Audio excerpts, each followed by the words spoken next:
तो आदाब, नमस्कार, गुड इवनिंग, सत श्री अकाल। एक बार फिर आप तमाम लोगों का स्वागत है क्राइम तक की कहानी के इस एपिसोड में। उम्मीद है पूरी फैमिली अच्छी होगी, अपना ख्याल रख रही होगी। कई इसी क्राइम तक कहानी में मैंने आपको चंबल की कहानियां सुनाई, कई डाकुओं की कहानी सुनाई, लेकिन एक जो कहते हैं कि चंबल में डाकुओं का जिसे राजा कहते हैं, द किंग ऑफ डकैट्स, उसकी कहानी अछूती रह गई थी, नहीं सुना पाया था। डाकू मलखान सिंह, चंबल का सबसे अमीर, सबसे रईस डाकू, चंबल का वो डाकू जिसके पास सबसे ज़्यादा सोफिस्टिकेटेड गन थे, चंबल का वो डाकू जो पुलिस जब मुठभेड़ होता तो अपने सरकारी वही पुराने बंदूकों से लड़ा करती, और मलखान के पास वो सारे नए हथियार जो विदेशों से आते थे, इटालियन दूरबीन हाथ में लिए रहना, जब चलना तो हाथ में एक लाउड स्पीकर लेकर चलना, ऐलान करते हुए। कहते हैं उसके गैंग में कम से कम 20 लोग तो ऐसे थे जो हर वक्त उसकी जान देने के लिए तैयार रहते थे, इतने वफादार थे। एक ऐसा डाकू जिसकी दहशत की वजह से आसपास के करीब 6-7 जिलों में रेप की वारदात कम हो गई थी, क्योंकि मलखान सिंह का साफ हुक्म था कि अगर उसके इलाके में उसे पता चल गया कि किसी ने किसी महिला या किसी लड़की के ऊपर बुरी नज़र डाली या उसका शोषण किया या उसके साथ रेप किया, तो फिर उसकी सज़ा एक है, चौराहे पर गोली मारना। तो कहते हैं उसकी दहशत की वजह से वाकई रेप की वारदात कम हो गई थी। कौन है ये मलखान सिंह, जिसे चंबल का डाकू का मतलब डाकुओं का सरदार कहा जाता है, the king of डकैट्स? Madhya Pradesh में एक जगह है भिंड। ये भिंड वही इलाका है, पूरा बेल्ट है जहाँ से बहुत सारे डाकुओं की कहानी निकलती है। तो इसी भिंड इलाके में एक गांव है, बिलाव गांव। बात 60-70 की है, 1960-70 की। इस बिलाव गांव पर एक पुरोहित परिवार का दबदबा हुआ करता था। पुरोहित परिवार, पूरे गांव में ज़्यादातर ज़मीन उन्हीं की, एक तरह से राज भी उन्हीं का, हुक्म भी उन्हीं का। और ये पुरोहित परिवार इसलिए भी ताकतवर हुआ करता था क्योंकि इनमें से इसका एक रिश्तेदार उस वक्त मध्य प्रदेश की सरकार में मंत्री। तो मंत्री साहब का परिवार गांव में, गांव की ज़्यादातर ज़मीन पर उनका कब्जा। तो बहुत सारी ऐसी चीज़ें हुई जिससे वो गरीबों पे जुल्म भी ढाने लगे। तो इस पुरोहित परिवार के इस टॉर्चर से, इस ज़्यादती से परेशान बहुत सारे लोग थे, लेकिन उन्हीं में से एक लड़का था। उस वक्त उसकी उम्र थी करीब 16 साल, मलखान नाम था। तो मलखान की दिक्कत ये नहीं थी कि बाकी सब पुरोहित परिवार क्या करता है। उस गाँव में एक मंदिर, और उस मंदिर की बहुत बड़ी जगह थी, करीब 100 बीघा ज़मीन पर वो मंदिर था, और उस मंदिर की ज़मीन पर भी पुरोहित परिवार ने कब्जा कर रखा था। मलखान को लगता था कि भगवान और मंदिर, इन पे सभी का हक है, बराबर का हक है, तो इस मंदिर पर क्यों कब्जा एक परिवार का।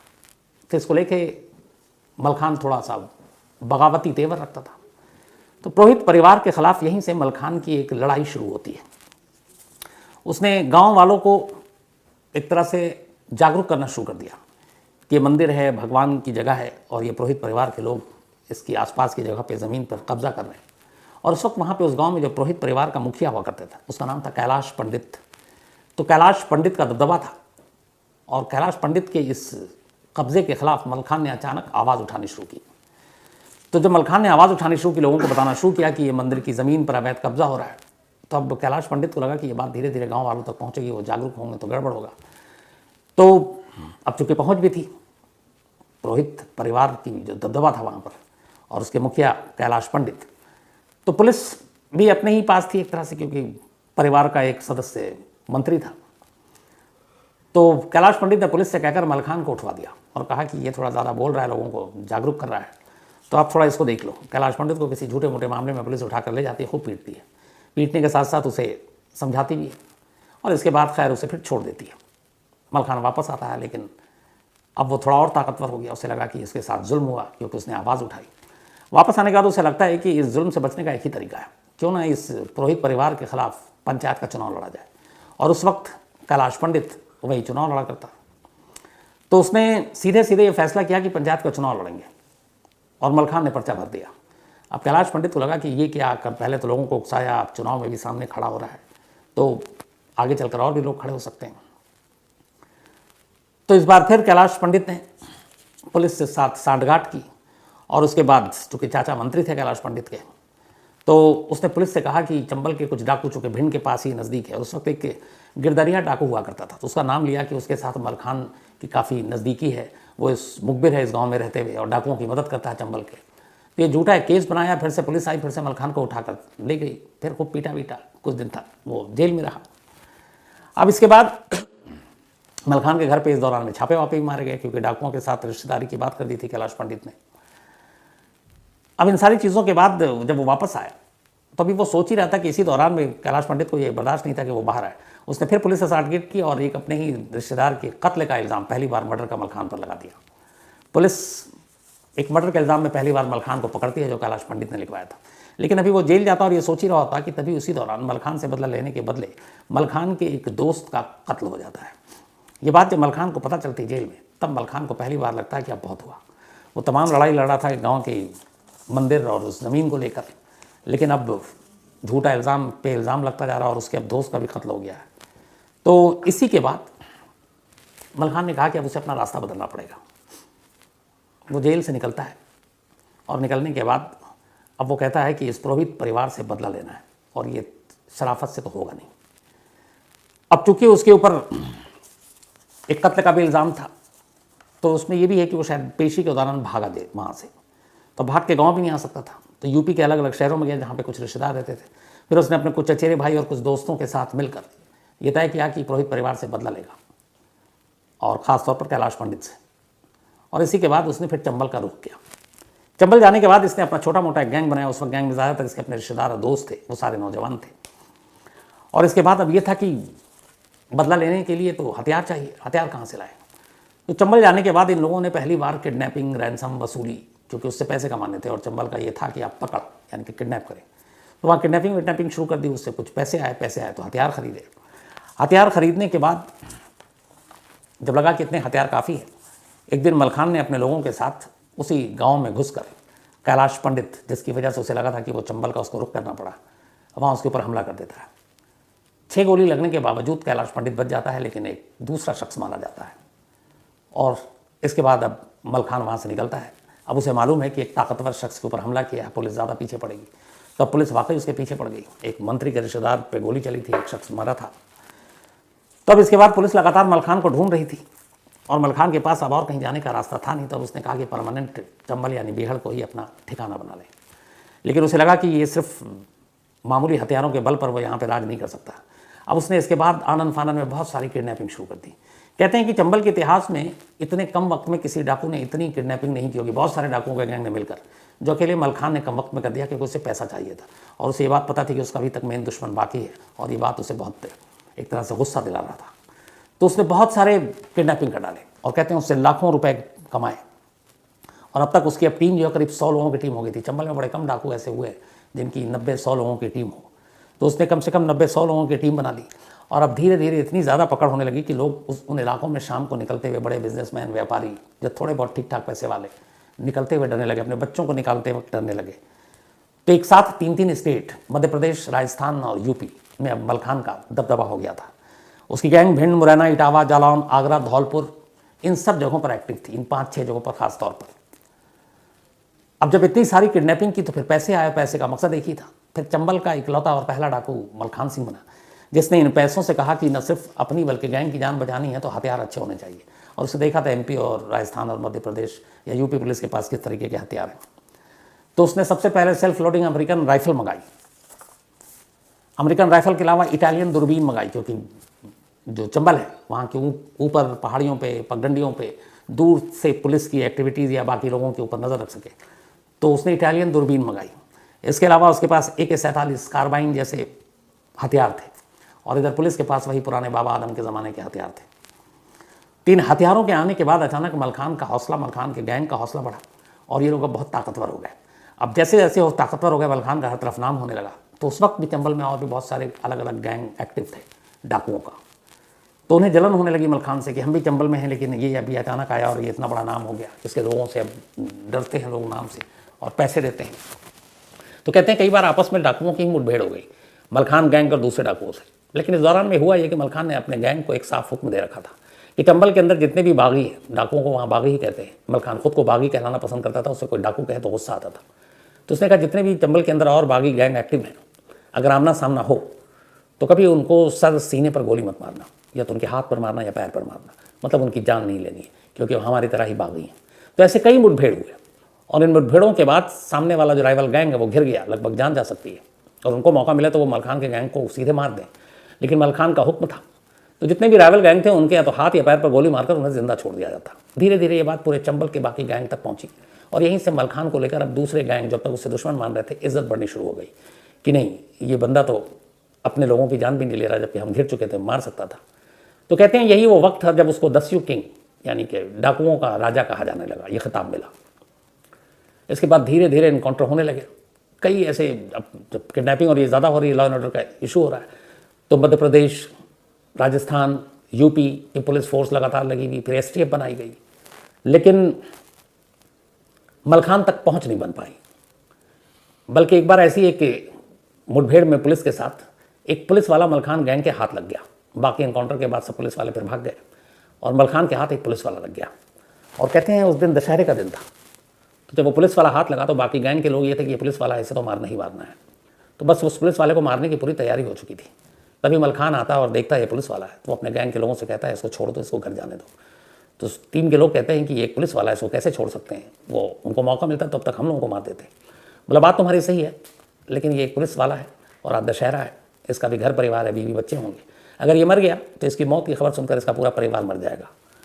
तो त्यौहार का भी दिन है और इसकी एक मौत से इसके परिवार की भी मौत हो जाएगी, इसीलिए इसको छोड़ दो। कहते हैं कि वो पुलिस अफसर वहाँ से वापस उसको भेजा गया और वो अपने घर गया। घर जाने के बाद उसने अपना ट्रांसफ़र ले लिया, सिर्फ इसलिए कि कल को अगर कोई और ऐसे ही ऑपरेशन मलखान के खिलाफ चलाया जाए तो वो नहीं चाहता था कि उस ऑपरेशन का हिस्सा बने। उसके मन में मलखान के लिए कहीं ना कहीं इज्जत आ गई थी, तो उसने ट्रांसफ़र ले लिया ताकि किसी और ऐसे ऑपरेशन में कभी शामिल ना हो। लेकिन इधर अब इतने सारे केस होने लगे कि पुलिस के ऊपर भी दबाव पड़ने लगा कि मलखान को पकड़ो, लेकिन मलखान धीरे धीरे पॉपुलर भी होता जा रहा है। उस ज़माने में फूलन देवी भी फिर आगे चलकर जब एक गांव के 22 लोगों का कत्ल किया अपनी आबरू के बदले में, तो फूलन देवी भी पहुंची वहाँ। तो फूलन देवी भी मलखान को बहुत रिस्पेक्ट देती। और जो मलखान का अचानक नाम हुआ उसकी वजह ये थी कि मलखान ने अपने गैंग में एक साफ हुक्म पास कर रखा था कि अगर मेरे गैंग के किसी भी मेंबर ने कभी किसी महिला या लड़की की तरफ बुरी नज़र उठाकर देखी या मैंने सुना कि उनके साथ ज़बरदस्ती की, तो फिर उसे सीधा चौराहे पर गोली मारेंगे, फिर चाहे वो मेरी गैंग का ही मेंबर क्यों ना हो। और उसके गैंग कैसे मेंबर थे कि जैसे 20 लोगों की ऐसी टीम थी जो उसके एक इशारे पर मलखान के लिए जान दे सकते थे। तो जब ये बात पता चली तो चंबल के अंदर बाकी गैंग को भी पता चली, तो फूलन देवी तक की भी बात गई, तो नो की नज़र में मलखान की इज्जत और बढ़ गई। इधर दूसरा ये हुआ कि छिटपिट कुछ वारदात हुई तो ऐसे कुछ लोगों को जो पता चला कि इसने महिला को छेड़ा है या उसके साथ ज़बरदस्ती की है, मलखान और मलखान के गैंग ने जाकर बाकायदा चौराहे पर गोली मारी। ये बात जब फैली, मीडिया में आई, उस वक्त अखबारों में, तो लोगों के अंदर एक दहशत फैल गई। खासतौर पर आसपास के 5-6 जैसे मुरैना, इटावा, जालौन, आगरा, धौलपुर, ये वो इलाके थे, भिंड, यहाँ पर फिर किसी की हिम्मत नहीं होती थी कि किसी महिला की तरफ बुरी नज़र उठाकर देखें। खुद मलखान के गैंग के लोग जब निकलते और कहीं किसी गांव में किसी महिला या लड़की से आमना सामना होता, तो इस गैंग की खासियत थी वो लोग नज़रें झुका कर रखते और उन महिलाओं के पैर छूकर आगे बढ़ जाते। तो जब ये बात पता चली तो फिर कई लोगों को सज़ा दी अपने हाथों से, हालांकि वो गलत है, कानून को अपना काम करना चाहिए, लेकिन ये मलखान का हुक्म था। और उसके बाद इन इलाकों में रेप की घटनाएं कम हो गई और ख़ुद पुलिस के पास ऐसी रिपोर्टें कम आने लगी। और कहते हैं कि ये दहशत या फिर डर का असर था मलखान के, जिसकी वजह से ये रेप की वारदात कम हुई। लेकिन अब मलखान एक डाकू था, लगातार केसेस बढ़ रहे थे, पुलिस के ऊपर फोर्स था, करीब 95 से ज़्यादा केसेस उसके ऊपर kidnapping, murder, attempt to murder, जबरन वसूली, इन सब के दर्ज हो चुके थे। तो अब सरकार को भी लगा कि कुछ करना चाहिए। मध्य प्रदेश, राजस्थान और यूपी तीनों ही राज्य की सरहद पे वो एक्टिव था, तीनों सरकार भी परेशान थी। उस ज़माने की उसके ऊपर इनाम भी फिर रखना पड़ा मजबूरी में, 70,000, आज के ज़माने में करीब 6-7-8 लाख रुपए होंगे, तो 70,000 रुपये इनाम भी रखा। फिर 3 स्टेट को मिलाकर पहली बार एक स्पेशल टास्क फोर्स यानी एसटीएफ बनाया गया जो सिर्फ मलखान के लिए। इसमें यूपी, एमपी और राजस्थान की पुलिस फोर्स शामिल थी। इस स्पेशल टास्क फोर्स ने चंबल में हर जगह छान मारा मलखान को, गाँव में अपने मुखबिरों के जाल बिछाए। लेकिन कहते हैं कि जो पूरा इलाका था, खासतौर पर ये जो 5 इलाका बार बार आपको बता रहा हूँ मैं, इन इलाकों में मलखान के चाहने वाले बहुत थे। कोई भी मलखान के खिलाफ बोलने को तैयार नहीं था। और यही पुलिस और एसटीएफ की नाकामी थी कि मलखान की मूवमेंट, मलखान का गांव जाना, किसी शादी ब्याह में अटेंड करना, ये सारी चीज़ें होती थी, लेकिन कोई खबर देने को तैयार नहीं था और मलखान के खिलाफ कोई मुखबरी करने को भी तैयार नहीं था। तो एसटीएफ लगातार महीनों लगी रही, बहुत सारे पैसे खर्च हुए, लेकिन कोई फ़ायदा नहीं हुआ। हालांकि इसमें सेंट्रल गवर्नमेंट उस वक्त थी, उसकी भी मदद थी एसटीएफ के साथ काम करने के लिए। जिंदा या मुर्दा पकड़ने का भी ऐलान कर दिया गया, लेकिन एसटीएफ की टीम मलखान तक नहीं पहुंची। इसी दौरान अब भी जिस वजह से मलखान बना था, उसका पहला दुश्मन कैलाश पंडित, अब तक जो पहले बार गोली चली वो बच गया, वो अभी तक हाथ नहीं आया था। आखिरकार लंबे वक्त के बाद फिर एक दिन मलखान को खबर मिली कि कैलाश पंडित गांव में आया हुआ है, उसी बिलाव गांव में। इसने अपने पूरे लोगों के साथ गांव पर धावा बोला और धावा बोलने के बाद कैलाश पंडित को गोली मारी। और इस तरीके से जिस दुश्मनी के चलते वो चंबल तक पहुंचा था, उस दुश्मन को इसने मार डाला। कैलाश पंडित की मौत के बाद एमपी में फिर हड़कंप मचा, क्योंकि कैलाश पंडित एक अच्छे खासे मतलब दबंग परिवार से। तो फिर ये सवाल उठा पुलिस पे, प्रशासन पे। तो उस वक्त अर्जुन सिंह मध्य प्रदेश के मुख्यमंत्री हुआ करते थे। इत्तेफाक की बात है, जब भी कोई बड़ा डाकू जिसने सरेंडर किया, वो शायद एक मुहिम स्कीम ही चल रही थी जैसे फूलन देवी, तब भी अर्जुन सिंह चीफ मिनिस्टर थे। तब कैलाश पंडित की मौत के बाद अब ये लगा कि मलखान सिंह तो इसलिए डाकू बना था, तो अब उसका मिशन तो पूरा हो गया, तो अब खत्म होना चाहिए। लेकिन उसका एक काम अब भी अधूरा रह गया था। दो चीज़ों की वजह से उसने चंबल का रुख किया था। एक, कैलाश पंडित उस पुरोहित परिवार का वो मुखिया जिसके आतंक की वजह से वो कई बार बेकसूर होते हुए जेल गया। और दूसरा, वो गांव का वो मंदिर 100 बीघा में जो था, जिसके ऊपर कब्जा कर रखा था, पुरोहित परिवार का कब्जा था। और मलखान चाहता था कि ज़मीन पूरे गांव वालों के हिसाब से हो, उनके लिए, मतलब ये सभी का हक हो इस पर। तो कैलाश पंडित को तो मार डाला, बदला पूरा कर लिया। लेकिन मंदिर का और ज़मीन का मसला अभी हल नहीं हुआ था। इत्तेफाक से इसी दौरान मलखान चूंकि इतना ज़्यादा चंबल का सबसे बड़ा डाकू, किंग ऑफ डाकू हो गया था, तो बहुत सारे मीडिया की भी नज़र थी। तो कुछ अखबार, उस वक्त टीवी न्यूज़ चैनल इतना था नहीं, तो कुछ अखबार के रिपोर्टर उस ज़माने में मलखान की तस्वीरें लेने, इंटरव्यू लेने के लिए अपने अपने सोर्सेस के जरिए चंबल पहुंचते हैं। और उसमें खासतौर पर 3 जर्नलिस्ट थे। वहाँ जाकर मुलाकात की, बात की, उसके बाद वापस आते हैं, रिपोर्ट करते हैं। फिर इसी दौरान उन्हें पता चला इस मंदिर और ज़मीन के बारे में उन्होंने सवाल किया था। तो सरकार तक ये बात पहुँचती है कि मलखान का मेन दुश्मन तो मारा गया, लेकिन वो ज़मीन का विवाद अभी कायम है। और जब तक ज़मीन का विवाद कायम है, मलखान मतलब हथियार नहीं डालेगा। तो अब इन तीनों पत्रकारों के ज़रिए ये मीडिएटर बने और एमपी सरकार ने फिर बात की मलखान से। और इसमें उस वक्त सेंट्रल केंद्र में सरकार जो थी, इंदिरा गांधी की सरकार थी। तो इंदिरा गांधी से भी सहमति ली गई। उसके बाद इन 3 जर्नलिस्ट के जरिए मलखान तक संदेश पहुंचाया गया। मलखान ने कहा कि ठीक है, अगर वो जो गांव की ज़मीन है, अगर वो 100 बीघा ज़मीन पुरोहित परिवार के कब्जे से आज़ाद करा दिया जाए तो मैं सरेंडर के बारे में सोच सकता हूँ। अच्छा, इत्तेफाक से उसी दौरान में एक एसएसपी भी आए थे, जो बहुत सारे डाकुओं का एनकाउंटर चल रहा था। और इसी दौरान में ये 3 जर्नलिस्ट सरकार से बात कर रहे थे। तो जब ये 100 बीघा ज़मीन के बारे में जो मंदिर की बात थी, और उसमें ये भी नहीं था कि मलखान चाहता था कि वो ज़मीन उसके नाम पे हो, वो चाहता था सिर्फ पुरोहित परिवार से मुक्त करा दिया जाए और उसका गांव वालों का अधिकार हो उस पर। तो इन 3 जर्नलिस्ट के ज़रिए मलखान से बातचीत होती रही। इंदिरा गांधी ने भी सहमति दे दी और आखिरकार अर्जुन सिंह ने फिर ये बात मान ली। उन्होंने सारी ज़मीन के बारे में जो तफ्तीश थी, जाँच कराई और फिर पाया कि हाँ, इस पर गलत तरीके से कब्जा हुआ है। तो मलखान की इस बात को कि पुरोहित परिवार के कब्जे से ज़मीन को छुड़ाया जाएगा, ये मैसेज दिया गया और कहा गया कि अब ये ज़मीन उनके कब्जे से ले लिया गया है। जब ये बात पहुंची मलखान तक, तो मलखान ने कहा कि ठीक है, मैं सरेंडर करने को तैयार हूँ। 15 जून 1982, 15 जून 1982, यही वो तारीख थी जो तय हुई कि मलखान अपनी पूरी गैंग के साथ वो हथियार डालेगा। इसके बाद कहते हैं उस दिन मलखान सिंह पहले माता दुर्गा की मूर्ति के सामने गया, वहाँ उसने अपने हथियार रखे, पूजा किया और फिर एक मैदान में उसके आत्मसमर्पण का, ये सरेंडर का पूरा वो रखा गया था, जिसमें अर्जुन सिंह खुद थे मुख्यमंत्री। ये सुनकर कि मलखान सिंह यहाँ आने वाला है, सरेंडर करने के लिए आने वाला है, कहते हैं करीब 35,000 के आसपास भीड़ वहाँ पहुँच चुकी थी। पूरे ग्राउंड में भीड़ को संभालना पुलिस के लिए मुश्किल काम हो गया था। उनमें से ऐसे न जाने बहुत सारे पुलिस वाले थे जो खुद एक झलक मलखान की देखना चाहते थे। तो करीब 30-35 हज़ार की भीड़ की मौजूदगी में मलखान के तमाम गैंग मेंबर ने एक एक करके वो सोफिस्टिकेटेड, वो उस वक्त आधुनिक हथियार रखे और फिर अर्जुन सिंह के सामने सरेंडर किया। इस सरेंडर से पहले मलखान सिंह ने कुछ शर्तें रखी थी। एक ये कि उसे या उसके गैंग के किसी भी मेंबर को अब तक किए गए उसके किसी भी जुर्म के लिए सजाए मौत नहीं दी जाएगी। बाकी आप मुकदमा चलाओ जो भी है, लेकिन आप फांसी की सज़ा नहीं दोगे और उनके परिवार को तंग नहीं करोगे, ऐसी कुछ और शर्तें थी। इसके बाद इन शर्तों को माना गया।